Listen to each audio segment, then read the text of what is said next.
The rising demand for imported rice in Malaysia. Let's see a microeconomic perspective.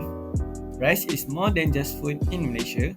It's a daily necessity, a cultural symbol, and for most of us, no meal is complete without it. But recently, nations have been feeling the pinch. Local rice prices are rising, and many are turning to imported rice instead.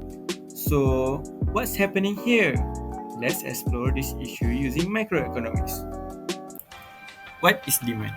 In economics, demands mean how much of a product consumers are willing and able to buy at a given price. The law of demand says when price increases, the quantity demanded usually falls, and when price decreases, the quantity demanded goes up.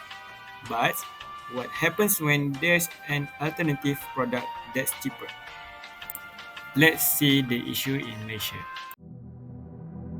The government has agreed to give discounts to traders who import white rice to help consumers deal with rising prices. The Director General of the Agriculture and Food Security Ministry's Paddy and Rice Regulatory Division, Osman Mahmood, said this would allow food business operators to buy imported white rice at a wholesale price of 160 ringgit for 50 kilograms.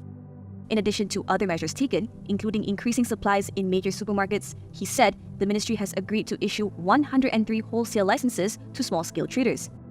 He assured that supplies are available at 41 Federal Agricultural Marketing Authority outlets and 1,400 Farmers Organization outlets nationwide. Osman also said basmati rice would remain subject to the floating price system as determined by the market. In 2024, Malaysia saw a big spike in the price of local white rice.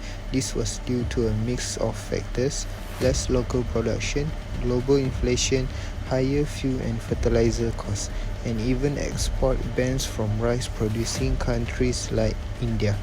Local rice became more expensive and for some, even harder to find. Alright, I will explain about consumer behavior. Based on the picture, as prices rose, people didn't just stop buying rice, they looked for alternatives.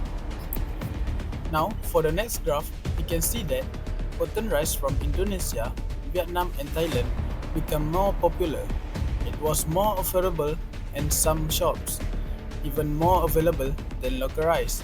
This change in buying habits is a perfect real-life example of how demands work. Let's apply microeconomics here. Imported rice is a substitute good. When the price of local rice rises, the demand for imported rice increases. This causes a rightward shift in the demand curve for imported rice. It's not just a movement along the curve, it's an increase in overall demand. This shows how price changes in one product can directly affect the demand for another. Implication for the economy. Although rice is a basic need, consumer response show us that demand can still be sensitive to price, especially when there are alternatives. So, what does this mean? It affects importers, local rice farmers, grocery store, and even government policies. If demand for imported rice keeps rising, local farmers could lose income, and the government may need to balance between food and price control, or even consider subsidy to support local agriculture. In the end, the story of rice shows how closely economy is tied to our everyday life. When price shift, people react, and understanding demand help us predict and explain that behavior.